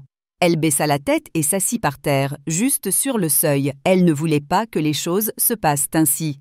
Et elle se sentait s'enfoncer de plus en plus profondément dans le bourbier. La pièce était en désordre après la veille. Des objets éparpillés, des bouteilles d'alcool vides et des verres sales, du vin renversé par terre. La fille se leva et décida qu'elle n'avait pas le temps de se suicider. Elle devait au moins ranger sa maison. Bientôt, les choses furent à leur place et l'appartement prit un aspect habité et étincela de propreté. Une bouteille de vin vide roula sous le canapé. Jumi la ramassa et fut submergée par les souvenirs de la nuit précédente. Le rouge lui monta au visage. La jeune fille se reprochait d'avoir pu se comporter de manière aussi indécente avec cet homme. Elle trouvait injuste de se souvenir clairement de son apparence chaotique. Mais le masque de calme qui tombait de son visage s'estompait dans sa mémoire. Choi Jumi se demandait jusqu'où elle était prête à aller et si elle en demandait vraiment autant. Tout ce qu'elle désirait, c'était vivre comme tout le monde, en paix. À l'école, ses camarades de classe répandaient des rumeurs sur Choi Jumi, selon lesquelles son père était un gangster. Les filles lui disaient en face qu'elle était riche, qu'il était évident d'où venait tout cet argent, et que seuls des égoïstes traînaient autour d'elle. Et elle l'a eu aussi des garçons. Parfois, il lui lançait un ballon de football comme par accident. Puis, souriant joyeusement, il s'excusait et disait qu'il ne l'avait pas remarqué. C'est pourquoi la jeune fille essayait d'éviter la compagnie des écoliers et des enfants dans la cour, sans se lier d'amitié avec qui que ce soit en particulier. En voyant passer l'homme battu, les filles ont commencé à murmurer que c'était lui qui avait frappé Choi Jumi avec une balle la veille. Elles ont supposé que c'était l'œuvre de son père, un chef mafieux. Ses camarades de classe ne fréquentaient plus la fille à cause de ça. Ils avaient peur. Ils risquaient d'être battus s'ils la touchaient. Et ils pensaient qu'une telle communication ne ferait que ruiner leur vie. C'est pourquoi Choi Jumi était toujours bruyante mais solitaire. Après tout le monde la voyait non pas comme une personne, mais comme la fille d'un bandit. Mais rien n'a changé depuis. Notre héroïne rêvait d'une vie simple. Tomber amoureuse sereinement, se marier, avoir des enfants et vivre heureuse. La jeune fille s'assit, lasse, sur le canapé et soupira lourdement. Elle rêvait d'un destin où tout était prédéterminé, et non d'un destin où elle aurait le choix et où l'avenir serait façonné de ses propres mains. Le téléphone sonna. C'était un appel de Taeju. Jumi ne se souvint pas immédiatement de qui il s'agissait, mais lorsqu'elle répondit, elle reconnut le jeune homme à sa voix. C'était le fils du médecin-chef de l'hôpital. Le garçon souriait, heureux de les rencontrer. Ses yeux brillaient de joie. Jumi lui a répondu bonjour, s'excusant de ne pas lui avoir écrit immédiatement après la réunion. Tae-joo suggéra que mademoiselle était peut-être occupée et lui demanda s'il la distrayait trop. Mais la jeune fille lui assura qu'elle était sur le point de le contacter pour avoir une conversation sérieuse. Jumi a admis être venue à la réunion à la demande de sa mère. À ce moment-là, elle ne pensait pas sérieusement au mariage. La jeune fille comprit que sa mère n'aurait de toute façon pas pu insister sur sa position et sur la candidature de son gendre. Après tout, c'était toujours lui qui avait le dernier mot. Le jeune homme assura qu'il la comprenait parfaitement. Néanmoins, il estimait qu'il était juste de mettre fin à toute relation après en avoir entendu personnellement les raisons. Jumi lui assura qu'elle comprenait sa position. Elle lui suggéra de dire à ses parents que Tae-joo l'avait rejeté. Et ce ne serait pas un mensonge. Le jeune homme a dit l'avoir appelé pour convenir d'un prochain rendez-vous. Mais sa demande a été refusée. Madame a dit qu'à ces mots, elle avait commencé à se sentir coupable. Elle a proposé de payer le repas. Tae-joo demanda à la jeune fille si elle avait pitié de lui. Elle répondit qu'elle n'en avait pas le droit. Jumi a insisté sur le fait qu'elle était là pour éviter de tels problèmes à l'avenir. Après tout, sa mère aurait pu prendre un autre rendez-vous à son insu. Le jeune homme a admis que sa mère l'avait déjà appelé. Elle était curieuse de savoir comment s'était passé le rendez-vous cette fois-là, et elle s'est plainte que sa fille ne lui ait rien dit. Jumi lui assura que leur éventuelle union ne serait qu'un mariage de convenance, et lui demanda s'il souhaitait se marier lui-même. Soudain, notre héroïne se souvint que Chang Young-hae lui avait posé la même question grossière. Surprise d'elle-même, elle demanda avec embarras à son interlocuteur d'oublier ce qu'elle venait de dire. Mais Tae-joo répondit que pour lui, tout était pareil. Il obtint son diplôme de médecine à la demande de son père. Également, à la demande de sa famille, il devint médecin afin de diriger un hôpital. Tous les espoirs reposaient sur lui en tant que fils aîné. Le père de Jumi était puissant et riche, ce sur quoi la famille de Tae-joo comptait. Par conséquent, le jeune homme n'était pas particulièrement ravi du rendez-vous arrangé par ses parents. Il était sûr que si une seule partie était honnête, l'autre se sentirait lâche de se taire. Et parfois, toutes ces attentes de la part de ses proches provoquaient un profond sentiment d'oppression. Cette révélation laissa notre héroïne un moment sans voix. Après s'être remise, elle insista sur le fait qu'il était trop tard pour en parler. Jumi a insisté sur le fait que le jeune homme lui semblait être une bonne personne. Il a ajouté qu'une conversation franche était bien préférable aux larmes et aux mensonges. Mais il était difficile de prédire l'avenir, et il se pourrait que l'opinion de mademoiselle change et qu'elle se rencontre à nouveau. La jeune fille se figea, refusant de porter la fourchette à sa bouche. Tae-joo rit joyeusement en voyant sa réaction. Il lui assura qu'il ne la laisserait certainement pas partir aussi facilement une troisième fois. Son interlocuteur lui demanda s'il se moquait d'elle maintenant. La réponse fut négative. Le jeune homme remarqua que Jumi ne buvait pas de vin. Il fit remarquer qu'elle ne touchait jamais au verre. La jeune fille rouge a assuré qu'elle aimerait s'abstenir d'alcool pendant un certain temps. Lorsqu'ils se sont quittés dans la rue, le gars a proposé à Jumi de la prendre en voiture, mais elle a suggéré qu'ils se séparent là. Et pour que le jeune homme n'insiste pas, elle dit qu'elle voulait s'arrêter quelque part en chemin. Sans plus tarder, notre héroïne s'éloigna résolument, ses talons claquant rythmiquement le long de la route. Uzon était la société pour laquelle le père de notre héroïne a travaillé si dur pour réussir, et en même temps l'organisation dirigée par Chung Jung. Jumi n'était jamais venue ici de sa propre initiative, et elle n'aurait jamais imaginé que la raison serait elle. La jeune fille fut surprise par la taille de ce bâtiment. Le problème avec le harceleur et ce qui s'était passé cette nuit-là hantait notre héroïne. Elle décida d'en savoir plus. À la réception, on a demandé à la jeune fille pourquoi elle était venue. Jumi a assuré qu'elle souhaitait rencontrer le président. La brune se demandait si elle avait une heure précise. Après tout, la sécurité avait interdiction de laisser entrer des inconnus. L'agent de sécurité qui est arrivé a demandé à la demoiselle de manière assez agressive et lui a demandé pourquoi elle était venue sans prévenir. Jumi a assuré qu'elle était arrivée par hasard sans prévenir. Insistant pour rencontrer le président, elle a demandé à être conduite jusqu'à lui. L'employé a demandé à le suivre. En passant devant les voyous, Jumi, accompagnée d'un employé, ne put s'empêcher de frissonner de peur. C'était la première fois qu'elle se retrouvait dans le monde où vivaient son père et Jang Young. Ici, la mort était toujours proche.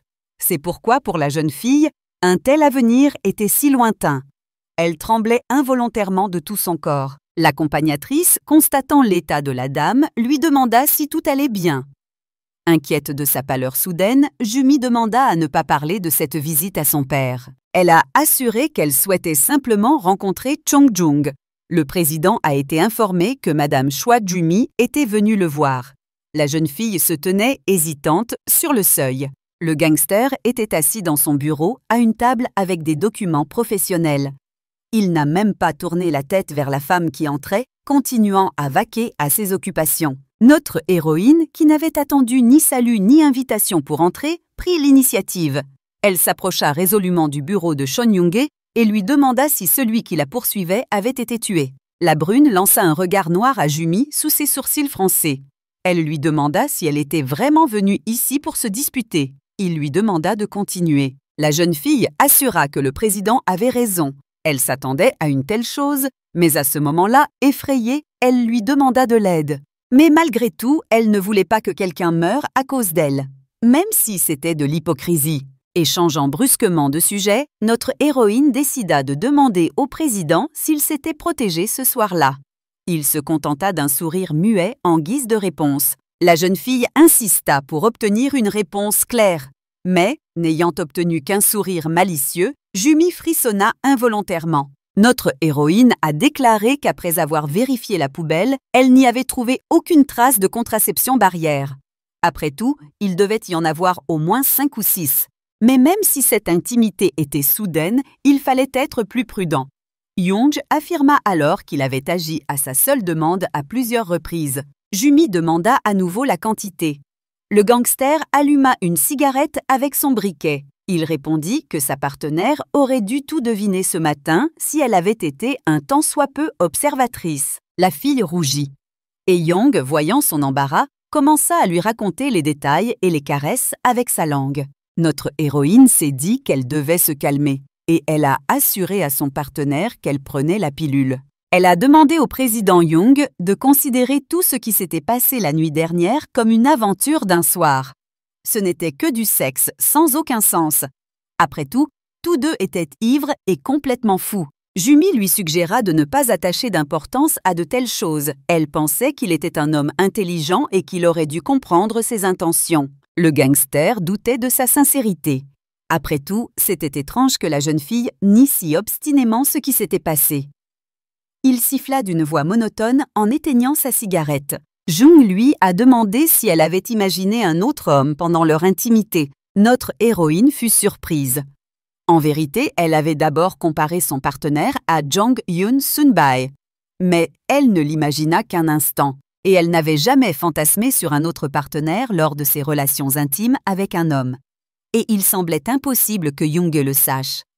Jumi avait l'impression que le partenaire pouvait difficilement pénétrer sa conscience. Le gangster rigola et fit une blague vulgaire sur l'impossibilité de le confondre avec quelqu'un d'autre en raison de la taille des parties de son corps. La jeune fille était indignée que Young évoque de tels sujets. Après tout, elle se rappelait distinctement l'avoir nommé par son prénom. Il semblait à notre héroïne que plus elle parlait à cet homme, plus elle s'enfonçait dans le bourbier. Jumi comprit qu'il valait mieux mettre fin à cette conversation avant de créer davantage de problèmes. Elle commença alors à résumer. Mais son interlocuteur l'interrompit au milieu de sa phrase. Jung lui assura qu'il se fichait de savoir qui était dans sa tête la nuit dernière. Surtout que ce n'était qu'une aventure d'un soir. Et il lui ordonna de partir. Notre héroïne l'insultait mentalement. Mais son expression trahissait tout. Elle sortit en ouvrant du pied la porte de son bureau. La jeune fille marchait à grandes enjambées depuis le bureau du président Chong Young lorsqu'une sonnerie retentit dans son sac. En jetant un coup d'œil à l'écran, Jumi réalisa que c'était son père qui l'appelait. Elle prit l'appel et fut surprise que l'information lui parvienne si vite. La fille assura qu'il était nécessaire de rencontrer le président Young. Elle s'apprêtait à passer chez ses parents pour discuter d'un sujet important avec eux. Elle leur demanda ensuite si sa mère était présente. Après avoir raccroché, Jumi soupira lourdement. Elle était fatiguée. Après tout, tout continuait à se dérouler comme elle le souhaitait le moins. Il était entendu que le plus simple était d'abandonner.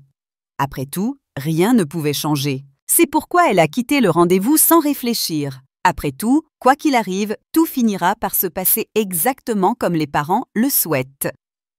Et ils considéraient leur enfant unique comme une source de fierté. La mère a construit la vie de Jumi comme si c'était la sienne. Elle a toujours rêvé d'épouser fièrement sa fille dans une bonne famille.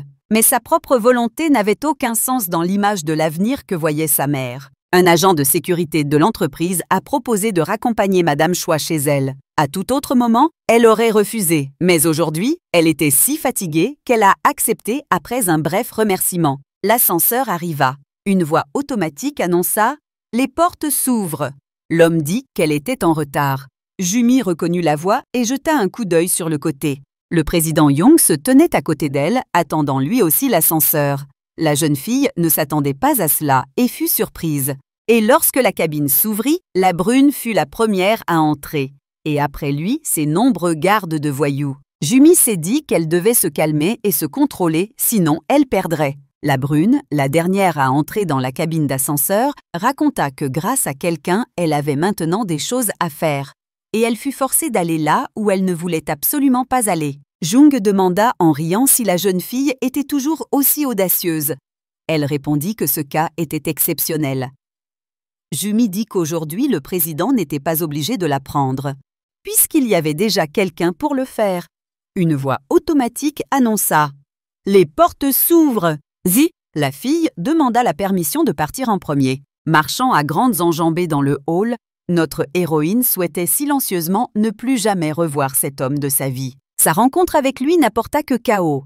Mais Jumi ne comprenait toujours pas pourquoi elle se sentait si mal. La fille se figea sur place, comme foudroyée. Soudain, un mauvais pressentiment la saisit. La simple pensée de rencontrer cet homme arrogant et ignorant lui faisait ressentir des émotions vives, brûlant son cœur à tel point qu'il la remplissait de peur. Et l'intuition de la jeune fille lui a dit à quel point cette situation était terrible. La voiture du président Young roulait à vive allure sur la route. Une fine couche de neige tombait. Le directeur Woo Sung-jong-young sourit intérieurement. Le chauffeur trouvait étrange de voir son patron dans un tel état. Il prononça inconsciemment le nom de Choi Jumi. Et ce n'était pas étonnant, car toutes ses pensées tournaient autour de cette nuit passionnée. Il croyait avoir fait une erreur, et il n'aurait pas dû succomber au charme d'une fille ivre et inconsciente. Il avait commis une erreur inhabituelle en défaisant son pantalon. Jung perdit alors le contrôle de lui-même sous l'agréable balancement de ses hanches et les caresses passionnées. Le brun regrettait alors son erreur, mais en même temps, il ne la considérait pas comme telle. Il s'avoua qu'il avait agi impulsivement et qu'en état d'ébriété, il avait perdu la capacité de raisonner et de se contrôler. Le brun serra les poings en réalisant cela. Jung y voyait un problème. Et ce qui le rendait particulièrement furieux, c'était qu'il avait perdu toute sobriété ce soir-là, ce qui était tout à fait inhabituel. Après tout, même ivre, il ne perdait jamais son sang-froid. Et Jumi céda si facilement. Et ce n'était même pas drôle. Après tout avait mal tourné depuis ce jour-là. Il se souvenait de l'agitation du père de la jeune fille à table, draguant le président Kwon. Le directeur Choi était ravi que le président ait personnellement organisé cette réunion et réservé un lieu aussi magnifique. Les hommes commencèrent alors à discuter de futurs projets commerciaux et de la construction de Hangang. Mais cela paraissait déjà ennuyeux à Young. L'homme se souvint de la conversation de la veille. Le président avait expliqué à Young la nécessité de se poser et de trouver un partenaire approprié. Mais en regardant la fille en face de lui, rien chez elle ne l'attirait. Et le visage de pierre et les yeux d'un poisson mort ne faisaient que décourager un désir qui n'existait pas du tout. Il était surprenant de constater que l'expression de la jeune fille ne changeait pas du tout pendant le festin. Il était immédiatement évident qu'elle était la fille du directeur Choi. Le président assura alors que la fille ressemblait à Madame Choi et était donc d'une beauté enviable.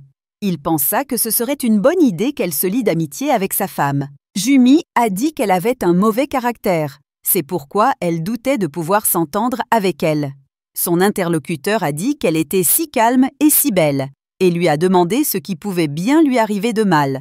La jeune fille raconta que son père plaisantait constamment en la traitant d'arrogante et d'immodeste.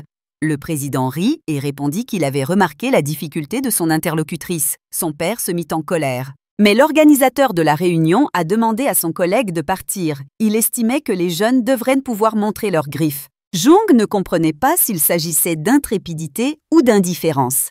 Mais en regardant la fille, il supposait que ce pouvait être les deux à la fois. Ses gestes calmes et mesurés étaient étrangement imprimés dans la mémoire du jeune gangster. Il était déjà tard dans la soirée lorsqu'un appel est arrivé. Le nom de l'abonné est apparu à l'écran. La brune répondit à Chol-ju. Tout dit au président que Choi Ju-mi, avec qui il avait rendez-vous, l'attendait toujours à table. 2 heures s'étaient écoulées depuis l'heure convenue. Jung était un peu perplexe et ne savait pas quoi faire. Il espérait que la jeune fille comprendrait tout et partirait sans l'attendre. Et notre héroïne était assise tristement, la tête baissée, regardant avec indifférence son reflet dans une tasse de thé. Le jeune gangster resta un moment là, à regarder simplement sa future épouse. Il se demandait si l'action de la fille était un entêtement stupide ou une sage décision. Puis le smartphone de Choi Ju-mi vibra et sonna presque aussitôt sur la table. La jeune fille répondit à l'appel. C'était son amie Hae-song. Elle a demandé à son amie si elle voulait venir au mariage de Sun-bae. Elle a dit oui et lui a assuré qu'elle allait bien. Puis elle a dit qu'elle avait un rendez-vous. Ju-mi lui assura que son élu était plus beau et plus riche que Jung Hyun Sun-bae. De plus, il avait de bonnes manières et tout se passa à merveille. La jeune fille dit à son amie de ne pas s'inquiéter. Après tout, elle avait des exigences élevées et il n'y avait pas de silence gênant entre elles. Jung sourit. Il allait partir, mais au dernier moment, après cet appel, il changea d'avis. Il s'approcha résolument de la demoiselle qui l'attendait. Notre héroïne comprit, à la vue de l'ombre immense qui planait sur elle, qu'elle n'était plus seule. Après avoir brièvement dit au revoir à son amie, elle raccrocha rapidement. Avec le recul, Jung-jae a admis que c'était sa première erreur. Il n'est pas parti, mais s'est tourné vers Ju-mi et s'est approché. La fille semblait confuse ou effrayée. Elle le supplia de rester avec elle jusqu'à ce qu'elle ait fini sa bouteille. Elle, qui avait toujours semblé être une poupée de cire, s'est ouverte et a montré son vrai moi. Ju-mi assura au gangster que c'était à cause de sa peur. Et à cet instant, la curiosité s'éveilla chez l'homme. Il pressa la bouteille et versa du vin dans son verre. Il voulait voir la fille complètement brisée.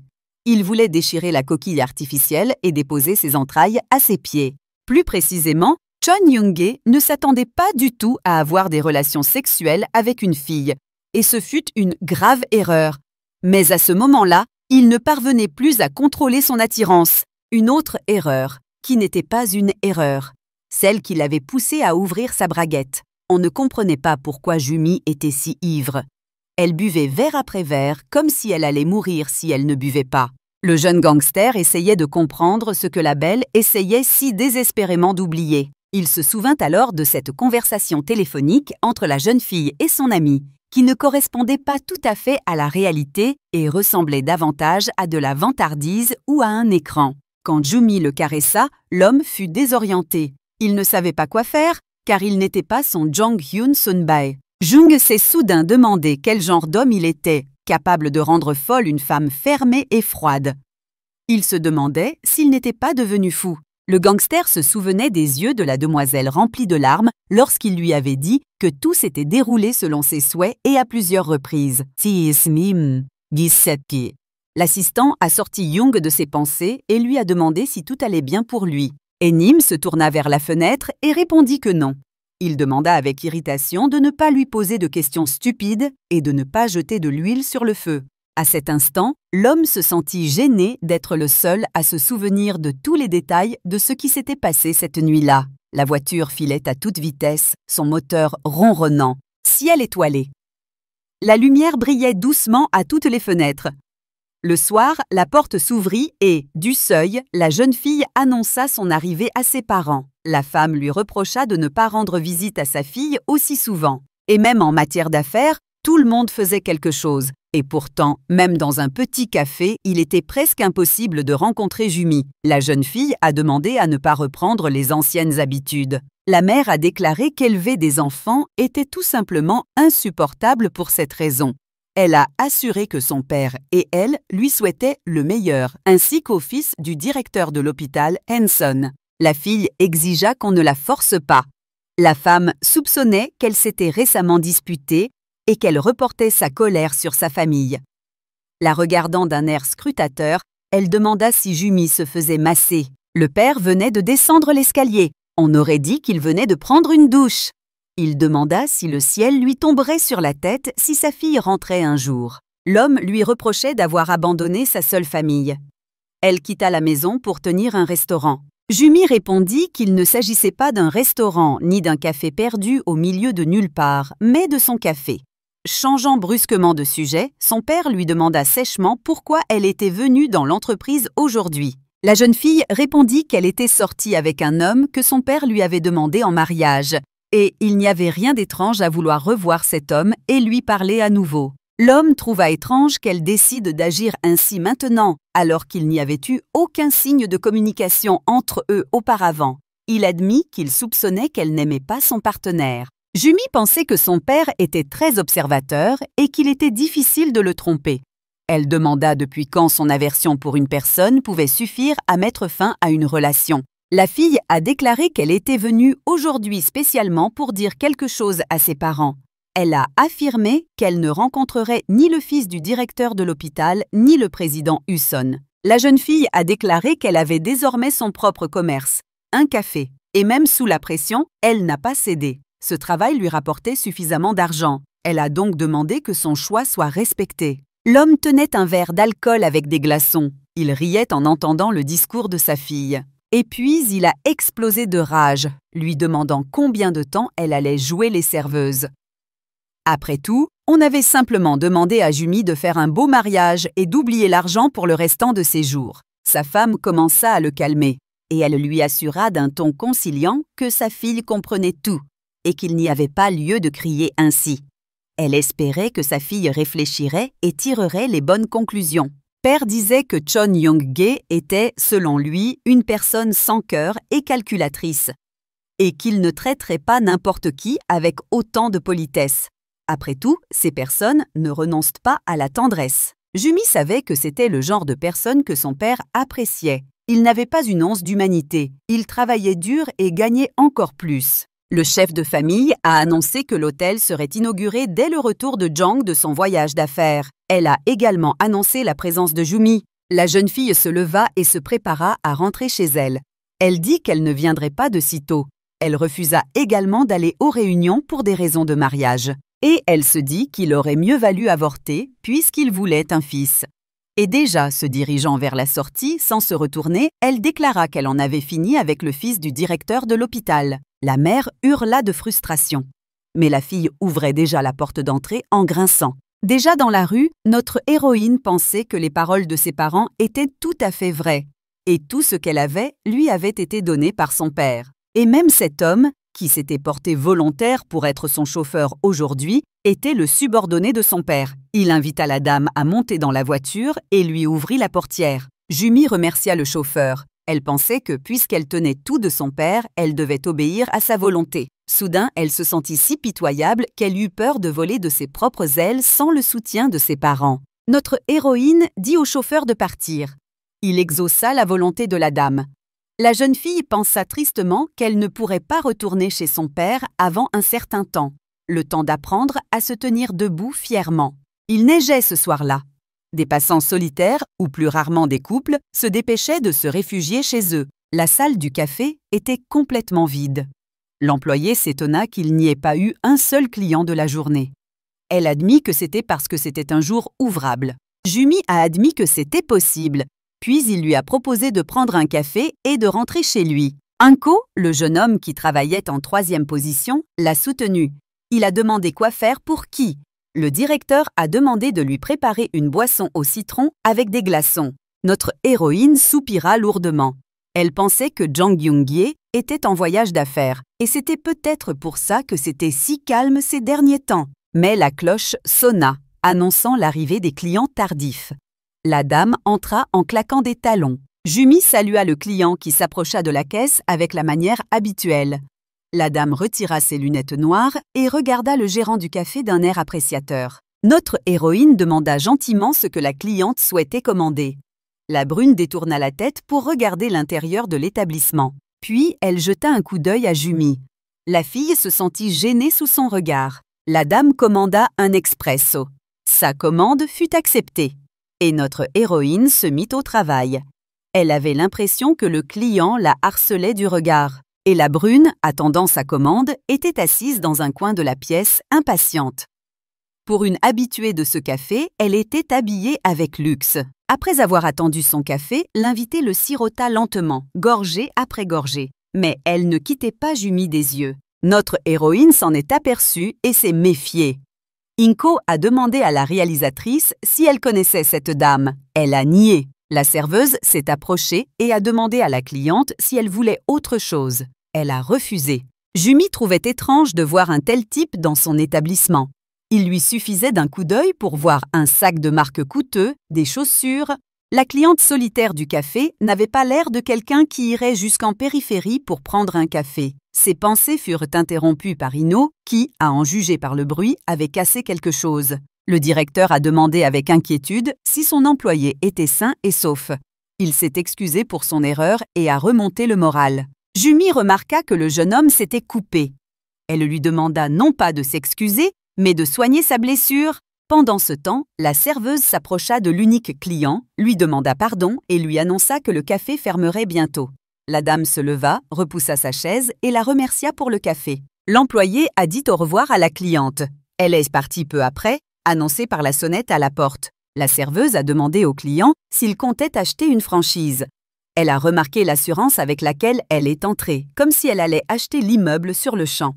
Mais Jumi n'a rien dit.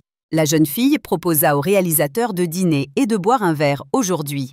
Inko la soutint. Mais notre héroïne a dit qu'elle avait récemment arrêté de boire de l'alcool. Elle a proposé de prendre sa carte et de l'utiliser pour commander. Jumi insista sur le fait que l'alcool et la nourriture étaient généralement meilleurs lorsque le patron était absent de la fête d'entreprise. Mais elle tituba et hurla.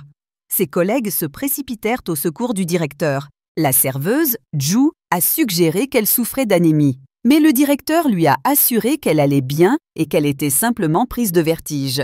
Faisant un effort, Jumi sourit et assura à ses collègues qu'elle allait bien. Bientôt, 2 employés du café partirent. La porte grinça et se referma derrière eux. Notre héroïne s'assit, lasse, sur la chaise la plus proche dans le couloir. Jumi se sentait bizarre. Tout son corps la faisait souffrir ces derniers temps. Elle supposait que cela pouvait être dû au stress ou à un rhume. La jeune fille resta assise, la tête baissée, un moment. Puis une pensée la frappa comme un éclair. La brune se leva même d'un bond. Elle essaya de se calmer, pensant que cela n'était pas possible, et c'était étrange que les détails de la nuit passée avec cet homme lui reviennent sans cesse à l'esprit. Jumi alla aux toilettes. L'obscurité lui couvrait la tête. Elle s'assit et lut la notice d'utilisation de la bandelette. Elle laissa tomber une goutte par la fenêtre et attendit en frissonnant l'exposition recommandée. Ses mains se mirent à trembler lorsqu'une deuxième ligne nette apparut avant le temps imparti. C'était déjà le 3e test. La jeune fille en a testé 3 de fabricants différents pour être sûre, et ils ont tous donné le même résultat. Jumi ne savait plus quoi faire. Il était clair qu'elle devait d'abord se rendre à l'hôpital. Et pour cela, elle devait prendre rendez-vous avec un médecin afin de vérifier l'exactitude de ses tests. La jeune fille toucha instinctivement son ventre. Et elle pensa que si elle était vraiment enceinte, il ne lui restait qu'une seule solution, se débarrasser de l'enfant. Elle croyait que la vie née de la connexion cette nuit-là sans l'amour d'un père ne deviendrait jamais un enfant désiré. Notre héroïne était assise dans les toilettes, la tête baissée, perdue dans ses pensées sur ce qu'elle devait faire maintenant. Un message de son père est arrivé sur l'appareil de Jumi. Il lui rappelait que l'hôtel ouvrirait cette semaine. Il demandait à sa fille de ne pas être en retard à l'événement. Et il disait que si elle voulait vivre à sa façon, elle aurait dû convaincre sa famille qu'elle était capable d'être indépendante. Il considérait les plaintes creuses comme une stupidité enfantine. Le soir de l'ouverture de l'hôtel, il neigeait. Les fenêtres du bâtiment brillaient d'une douce lumière. Des voitures arrivaient, déposant le prochain invité de l'événement et cédant immédiatement la place au suivant. La salle où notre héroïne entrait était bondée et bruyante, mais elle fut immédiatement reconnue. L'homme était surpris qu'une telle chute de neige se produise le jour de l'ouverture.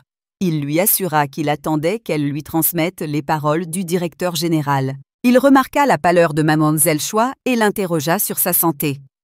La jeune fille répondit qu'elle dormait simplement mal ces derniers temps. Le médecin avait auparavant expliqué à Jumi que si elle ne prenait pas les pilules à temps, l'effet pourrait être réduit. Elle lui avait assuré qu'aucun médicament n'offrait une garantie contraceptive à 100%. Notre héroïne elle-même savait qu'aucun produit ne pouvait garantir une protection complète. La veille, elle avait passé toute la nuit à chercher des informations à ce sujet. Et elle était réconfortée par le fait qu'il y avait eu de nombreux cas similaires. Jumi s'est restée éveillée toute la nuit à regarder des vidéos sur les premiers symptômes de la grossesse, tels que les nausées et les étourdissements. Le jeune homme a indiqué que, sur ordre du directeur, il était chargé d'accompagner Mademoiselle Choi Jumi jusqu'à sa chambre privée. Il lui a proposé de porter ses affaires. La jeune fille exigea simplement qu'on lui donne la clé. Elle voulait prendre ses affaires elle-même.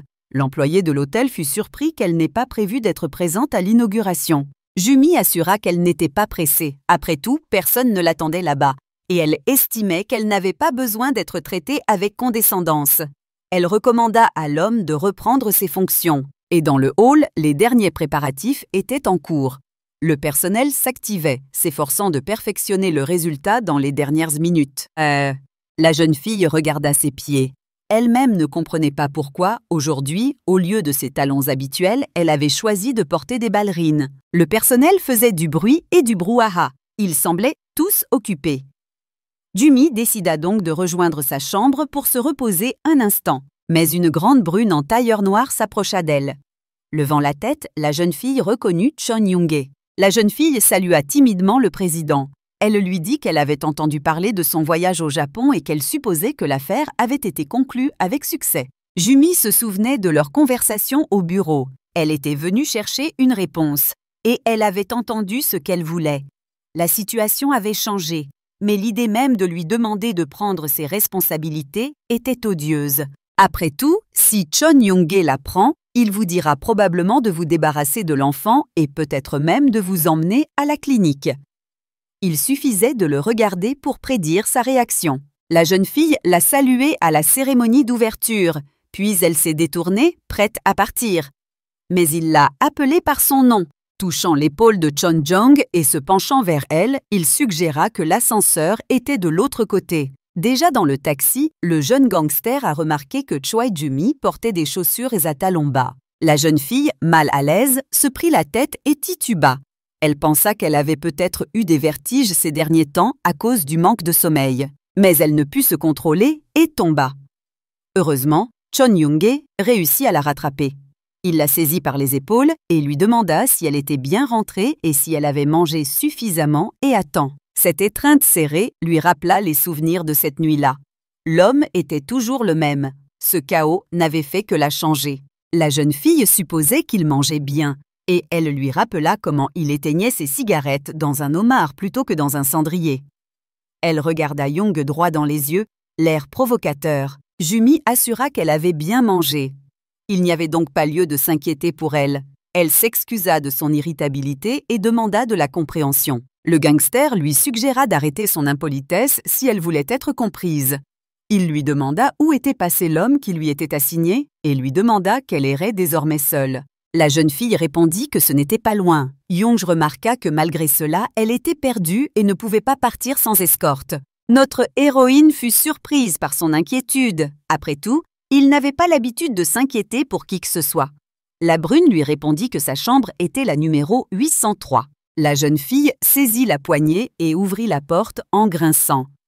Young, accompagné de 3 gardes, s'éloignait déjà dans le couloir, discutant avec animation. Choi Jumi pensait avec une certaine tristesse ou envie que tout allait bien pour lui, comme toujours. Contrairement à elle, la chambre était minimaliste. La jeune fille était assise au bord du lit face à la grande fenêtre qui offrait une vue magnifique sur les lumières nocturnes de la ville. Puis le téléphone vibra dans son sac. Notre héroïne sortit l'appareil pour vérifier qui l'appelait. C'était son père. Il annonçait que la conférence de presse publique du PDG allait bientôt commencer. Il demandait où était passée sa fille. La jeune fille lui assura qu'elle était fatiguée et qu'elle était montée dans sa chambre pour se reposer un peu. Jumi était furieuse de ne pas avoir eu 1 minute de répit. Elle essaya de répondre quelque chose, mais son père l'interrompit et lui ordonna de descendre immédiatement. Une tribune dominait la scène. Les invités étaient bruyants, impatients du début. De là, Chon Young-hae, toujours aussi sûr de lui, annonça l'ouverture de la conférence de presse. Il demanda à chacun de prendre place. Une employée de l'hôtel guida une jeune brune à travers la foule. Jumi crut la reconnaître. Ayant pris place à la tribune, celle que notre héroïne connaissait déjà depuis sa visite au café, commença son discours. Elle a remercié tous ceux qui lui ont fait l'honneur de leur visite aujourd'hui. Song Hae-young s'est présenté à tous comme PDG du Sang. Jumi observa attentivement la jeune fille, la reconnaissant sans la quitter des yeux. Elle comprit qu'il s'agissait de la jeune épouse du président Husson. Et ce n'était pas sans raison qu'elle était venue dans son café. Elle avait dû découvrir quelque chose. La fille fut à nouveau secouée. Soudain, la nausée la submergea et ses yeux s'assombrirent. Elle se leva brusquement et sortit précipitamment. En chemin, elle heurta un homme. Demandant rapidement pardon, elle alla aux toilettes. Elle se couvrit la bouche d'une main et lutta contre la nausée. La fillette vomit dans les toilettes. Rien n'avait encore changé dans sa vie, seul un enfant invisible s'était ajouté à sa vie. Mais elle avait l'impression que sa vie avait été bouleversée. Son corps tremblait d'épuisement. Choi Jumi pensait savoir parfaitement comment se sortir de cette situation. Tout redeviendrait alors comme avant, sans nausée ni somnolence. La jeune fille se tenait appuyée contre le mur le plus proche. Elle vacillait. Par moments, elle fermait les yeux et le passé lui semblait un rêve. Mais soudain, quelqu'un la saisit par l'épaule, par derrière. Des bras puissants saisirent Jumi par les genoux. C'était lui. Yang prit la fragile Miss Choi dans ses bras et la porta. Il vit une larme couler sur ses joues. Sa question sur la raison de ces larmes était rhétorique. Et bientôt, le jeune homme, accompagné des agents de sécurité, porta Jumi dans ses bras le long du couloir. Notre héroïne réalisa qu'elle était allongée dans son lit.